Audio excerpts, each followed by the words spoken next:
We just prayed, so thank you for saying the prayer, Michael. First, we need to start with a quick synopsis of the Lance Armstrong case. Carrie, will you give us a quick synopsis of that?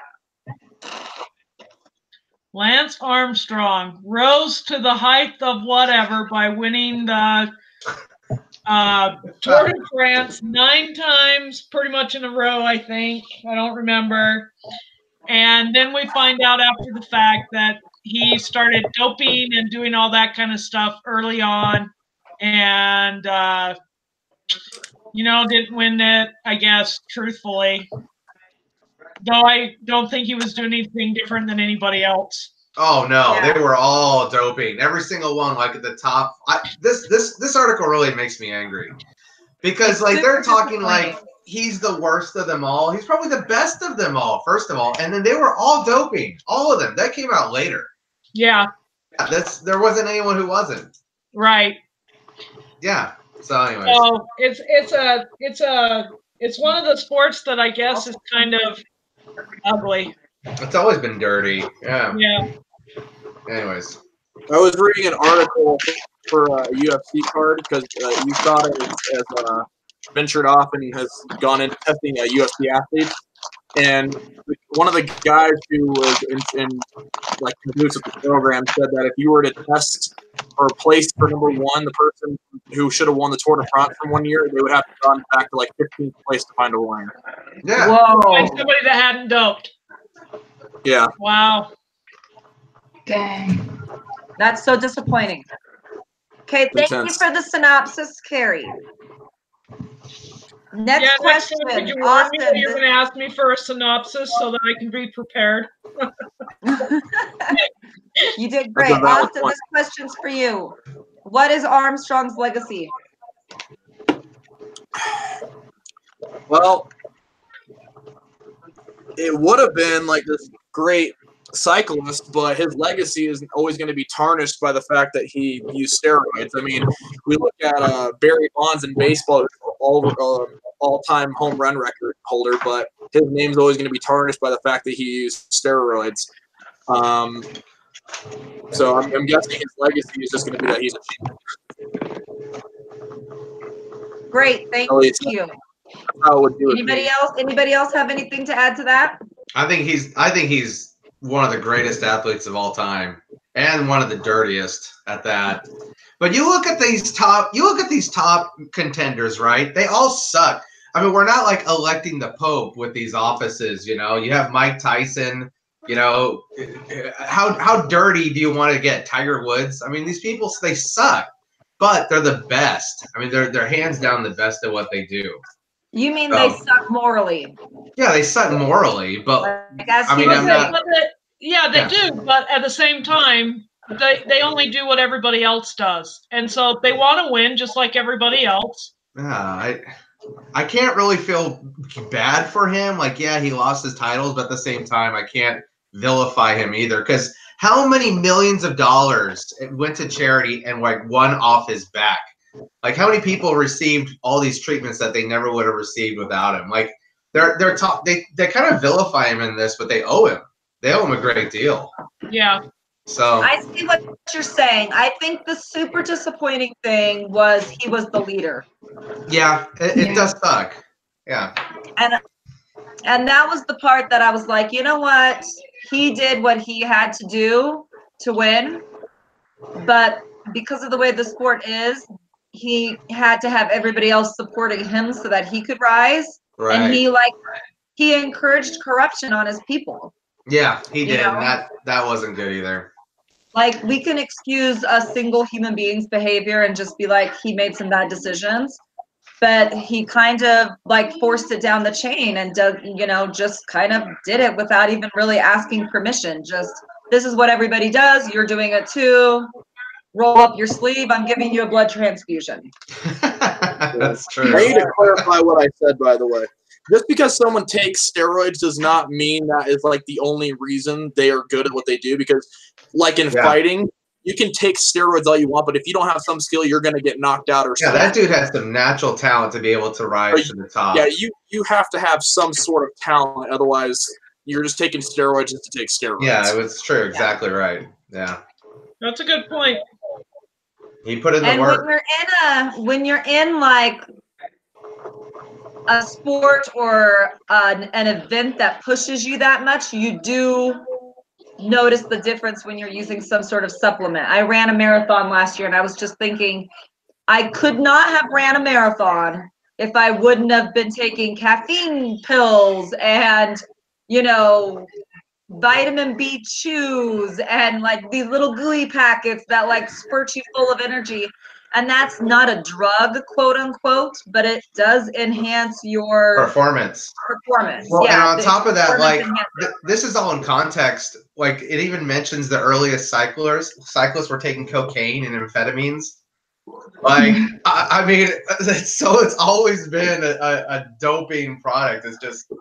It's what they're willing to tolerate. That's all. Yeah. Well, Yeah. the thing is, why would you ever take take something that's going to make your performance bad? I mean, there was a girl who got banned from the Olympics because she had a billionth of a trace of ibuprofen in her system. Yeah. I mean, why? If you're going to take something that's going to hinder your performance, that's malpractice. So, I mean, some of these athletes can't win because you can't even take ibuprofen, which is an anti-inflammatory for the Olympics. Well, that's an interesting thought. That's an interesting thought. I think like I already said, that he was the leader, so he got the bad rap. You know what I mean? Right. Well, you don't even next hear. question. Oh wait, sorry, Austin. You don't even hear about the other dopers' names. It's mainly him because his name was so big. Because he was the leader, yeah. Hey, Michael, this question's for you. Somebody's computer microphone's very loud, by the way. Is it mine? Here, I'll mute mine and see if it's mine.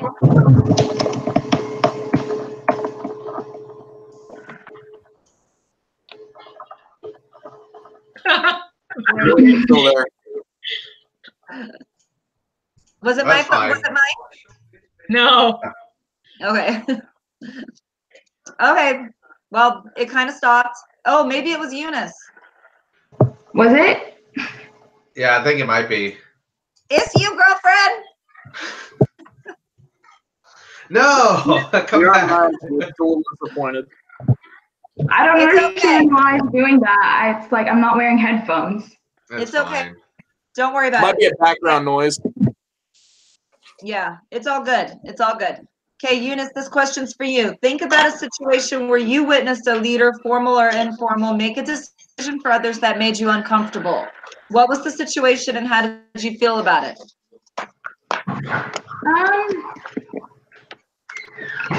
I can't really think of a situation that I've, like the leader that has kind of cheated or anything that made me uncomfortable. So, but not necessarily cheated, but I guess I can remember like in our group project,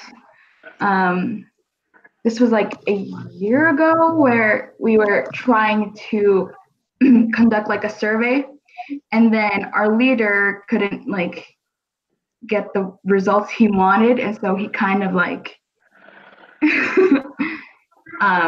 what's it called? Kind of Maneuver. tweak the results. Sorry, I can't make it louder. Can you guys hear me well? No, you sound Yeah, good. it's totally fine. Don't worry. Okay. I don't know, my laptop's just being weird. But anyway, this was like for a class a year ago where we had to hand out surveys, and then our group leader wasn't really happy with the results, so he kind of like tweaked some of it. And most of the team members were very uncomfortable, so we told him that we shouldn't do that, even though that's not the result he wanted. And so thankfully, because we told him it's also against the honor code, so we stopped him from doing that, which was good. So Good I wish my example. professors would alter our grade. That's what I wish. Did you guys already answer these questions and put them on the discussion board, by the way? wait, were we supposed to? I thought we were gonna like discuss it. It's just a post-it. I think Okay. you're supposed to like write these up and put them on the discussion board. I'll do it later. Yeah, me Carrie, too. did I understand that wrong? Well, that's what I read was that you were supposed to put it on the discussion board, so I did. Like Yes, instead of writing a paper this week, guys, I think you're supposed to post the answers to these questions on the discussion board. Oh, that's nice. And when I went on to post the link for this meeting, I think only Carrie, me, and Michael had done it. Yeah. All right, I'll do it. Okay, I'll do it after do this. that. Yeah, Michael, me did too. you do it? Did I see you on there, Michael? Yeah, I did it. Okay, yeah, I think it was just us three. Just I a heads kept up to everybody looking for else. Where's the All right. write-up? Okay, sounds good. I couldn't find the write-up, so I'm like, I'm just gonna post these questions. So it's kind of annoying because you're basically going to have to retell that exact story that you just told us, Eunice. It's the same Well- questions. Just use Gary. Okay, Michael, this question's for you. What basic principles guide your integrity? Are there times when there is a gray area? How do you choose correctly? What basic principles? I think for me, just doing what's right, standing up for morals, values, and then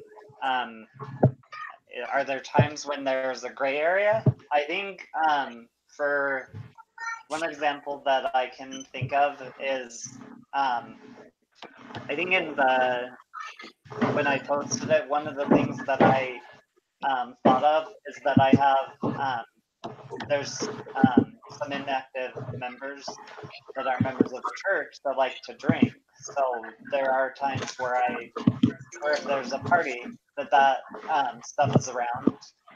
So you still want to be accepting and friends and love them for who they are. So Yeah.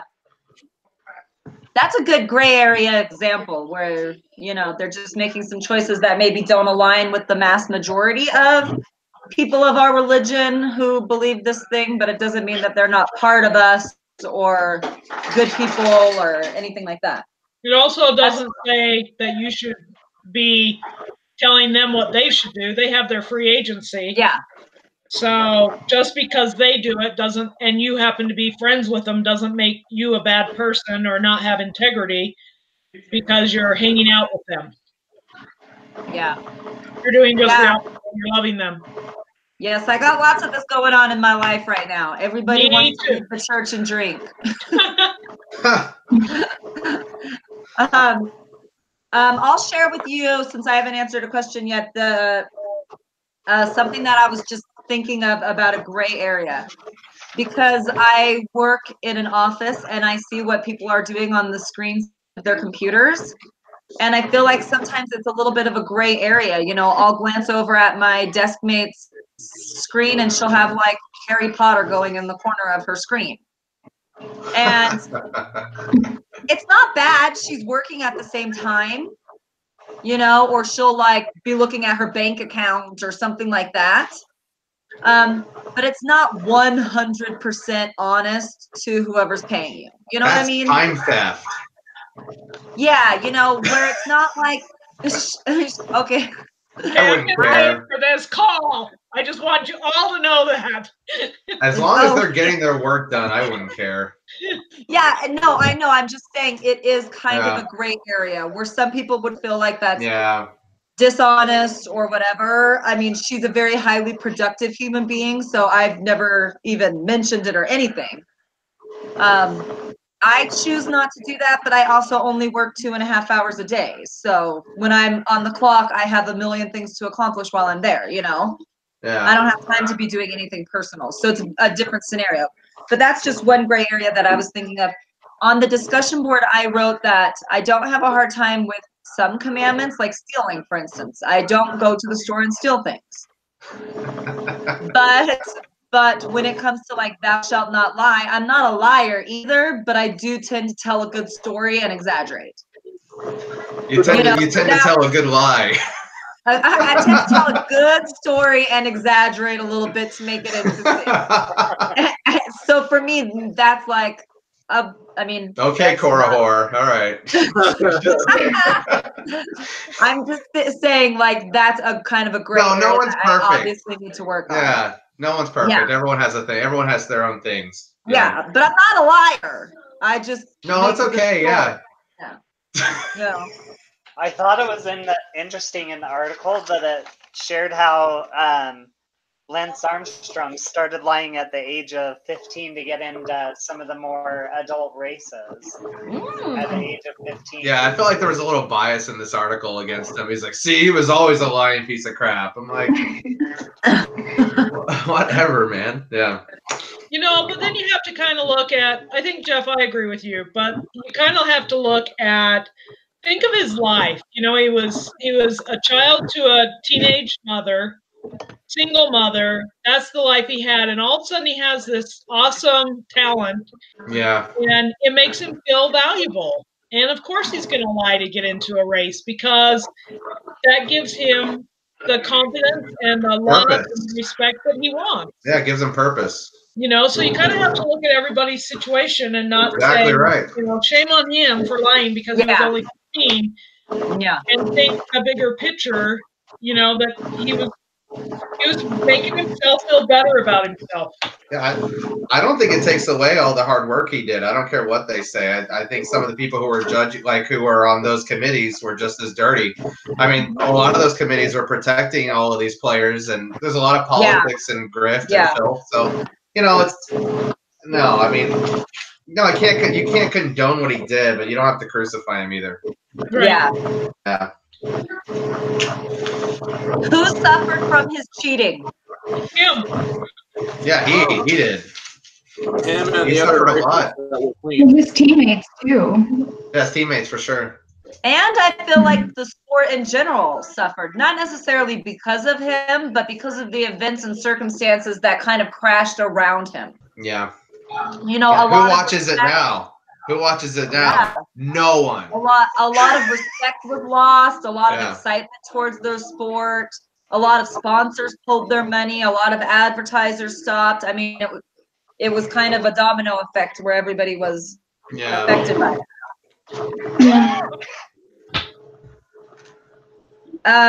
Does anybody have a story they want to tell where you witnessed talented followers follow a leader into an uncomfortable or bad zone? You want me to tell mine? Yeah, tell yours. I told Lindsay this one the other day, and she goes, "Oh, that's good." So I worked for a large computer company. I'm going to leave it at that. And every year they would have their sales kickoff meeting, which brought in, you know, a bunch of people. And it just so happened that this year it was in Vegas, not this year, but the year that I'm telling you about, it was in Vegas. And Oh yeah. yeah, so Sin City, right? Right. So one of the leaders, and he was a higher level leader. He wasn't just a district; he was more at the Americas level. One night, he thought he was being cool by getting a limo, and they went out on the town with some people, and it was a mixture of females and males. And in the end, they ended up picking up a couple of street girls, and stuff happened in the limo that made everybody uncomfortable. And by the time they got back to the hotel, HR was already aware of it because somebody in the limo who had been uncomfortable immediately started, you know, Yeah, of course. processes of, you know, whatever. And I only know about it because I was the admin to the guy who had to fire him. But when we got back from that meeting, he then tried to expense the cost of that entire evening, saying that it was a relationship building activity. And then he had, you know, people. I'm going under my desk now because my battery's dying and I need to plug in my machine. But anyway, he tried to expense it and he got fired on the spot. Good. Should have been fired. Anybody else? You're going to have to come up with one for your discussion board, so start thinking about it. Okay, then let's answer the last question. How will you personally measure your life, and how will you measure success? I feel like that's kind of a question that all of us should answer. First of all, to make this meeting long enough for the professor. And second of all, because I feel like that's kind of the spiritual takeaway for the week, is how will we measure our lives? I mean, I think that we all know the things that we individually need to work on. We're doing the accountability project. That's this class, right? Yeah. Right? Is it? Yeah. The accountability project. Oh, yeah, the it track is. of our goals. And I feel like that those goals and like the little paragraph that we wrote at the beginning of those goals kind of answers this question. Like, who do we want to become? What do we want to track and achieve in our lives and be known for? I know I am Carrie's accountability partner, and on her she wrote that she just wants to be known as a really great mom and a really great grandma. And I think that that when I die, I just want people to think about me like that. At least I tried. I tried to be a nice human being, and I tried to be Christ-like, and that's how I would want my life measured. I do get distracted sometimes with school and work and wanting to find an awesome career. But when it's all said and done, those things are not going to be the things that matter when I'm standing in front of my Savior. And it's going to be more the intents of my heart and the things that I've tried to do and become spiritually, and like the values that I hold. Michael, what about you? How do you want to measure your life? I think for me, I want to measure my life by being able to help other people by the choices that I made, being able to stand up for what's right, doing the right things, being an example, trying to help other people, being able to help, be of service. I love that. That's good. Service is great. That question reminds me of like the other article we had to read, Measure Up or something like that, or your life. How will you measure your life? Creativity. Yeah, there you go. So, like, I've read that like 10 times in 5 different classes, by the way.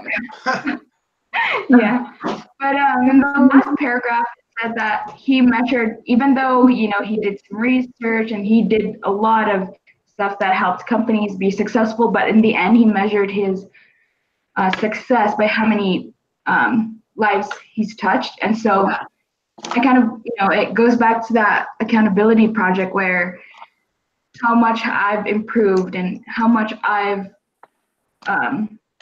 improved my relationships around me and how much I've served them and touched their lives in even the simplest ways. And I think that's how I want to measure my success, even though I get super focused on like school and I get upset if I don't get a good grade in this class. But in the end, I feel like what's important is how much we've become like our Savior. So. Thank you. Carrie? So what I said, I also brought something out from that article, and I said that it is, in the article it said, it is crucial to take a sense of humility into the world. If you have a humble eagerness to learn something from everybody, your learning opportunity will be unlimited. And I said that I really want to work on this because I feel that it doesn't matter, like the example I used is every Sunday when I go to church and I meet with the young women, those young women who are, 16, 17, 18, that's in my Laurel's class, every week they're teaching me how to be a better person. And if I just acted like I knew it all and that I couldn't learn from them, I think that's, a disgrace because I can learn from them. And then I said, more than anything else, I want to make sure that my family, my husband, kids, and grandkids know that I love them and that I would never do anything to tarnish our name. I think that's important. And I said, and along this line, I want to be able to look in the mirror and the person looking back has integrity, and I know that I've done the right thing in a difficult situation or not. Wonderful. That was lovely. Thank you. You're welcome. Jeff? I think that's a difficult question, but I think that if I'm to give like a nutshell answer, I think I want people to know in my life when I leave, I want them to have believed that I was there for them. I think that's the legacy I want to leave behind, no matter who they are, where they were, or our acquaintanceship, or the level of friendship I had or not, that they could have always reached out to me as I reached out to them. That's I good. like that. That's it. That's everything in a nutshell. Yeah. Austin? I have to say, just being kind of along the lines of what's already been said, just being able to look myself in the mirror and knowing that even though I made mistakes, that I gave it my best. I mean, that's how it was when we came home off of it. I mean, you can always just say, you know, I could have talked to that one person, I could have done this, I could have done that, but just knowing that you look yourself in the mirror and going, you know what, today I didn't do something I was supposed to do, but I did my best. That's just how I try. I like Good. that. And I think that's what Heavenly Father's going to care about when Judgment Day comes is, did we do our best? Did we try to reach our potential? We're obviously probably not going to reach our potential here on earth, but we can at least always be trying. Right. You know, trying to improve and not stand still. I've heard the phrase, if you're not moving forward, you're moving backwards. Right. I hope that's not true. Anybody have any other comments about the readings or anything this week that they want to share? Nope. Nope. It says on here, we have not been doing this. Use your time well, you only have 1 hour. We've been doing like 30 minutes and she hasn't said anything yet. I think that she just wants to know we're doing it, really. Okay. Okay. Yeah. Okay. I think we're good. I did notice that today on the leader agenda. I was like, well, she asked, we'll say you tried. You tried to keep us here. I'm like, oh, we're in trouble. I don't think we've You ever did your been on best. for an hour. I kind of prefer the shorter meetings just because if you try to meet like a time requirement and you're just talking about a bunch of nonsense, you're not really getting it out of it. But if you're keeping it short and powerful, that to me, it does a lot more for me than just to drag it out an hour. I agree 100%. And the way that my oh wait, what, Austin? I was just gonna say, how many of you have taken B483? 483. What's the name of that class? Entrepreneurial management. Yeah. Yep. Okay. There will be times where we have 2 case studies to read each week, and they're like 25 pages a piece. And so we're trying to cram in all this information. And I'm like, dude, you give me 1 case study, give me time to focus on it, and I can actually get something out of it instead of trying, okay, well, I got to pull something from here and pull something from there and try and make something out of it instead of just giving me one thing to focus on. And, yeah. And they kind of blur together. I do remember that class. Yeah, it's just when you're doing that. Okay, well, I think that's such a good point, Austin. And the way that my mind and my mouth works, if we have longer time, I'll just start saying the same thing over and over again anyways. I mean, if we have information, then I think it's time to move on. But if we have always something to talk about and constructive things to do, then yeah, let's keep going. Okay. Well, we've answered all the questions. So unless anybody else has anything they want to say, then let's end it. Do we need to end with a prayer? I can't remember. Have we been praying at the end? No. No, we don't pray at the end, I don't think. No? We can. Okay. I feel okay about not praying at the end. So we're going to meet Sunday at 4:30 Mountain Standard Time. Yep, we'll be there. Okay. Well, I have to be there, don't I? I'll put a alarm on my phone and I'll send out a reminder because we're all going to forget. Are you still good to set it up? Me? Yeah, the video. Whose turn is it? Hey, Jeff, it's really easy to set it up. You're really going to trust me with this? Yeah. Oh, Jeff, I'll walk you through it. All right, walk me through it. Okay, I'll walk you through it. Text me on Sunday and I'll walk you through it. Okay? All right. All right. See everybody later. See ya. See ya. Yeah. Have a good weekend. Bye. Yeah. Bye. Yeah. Try.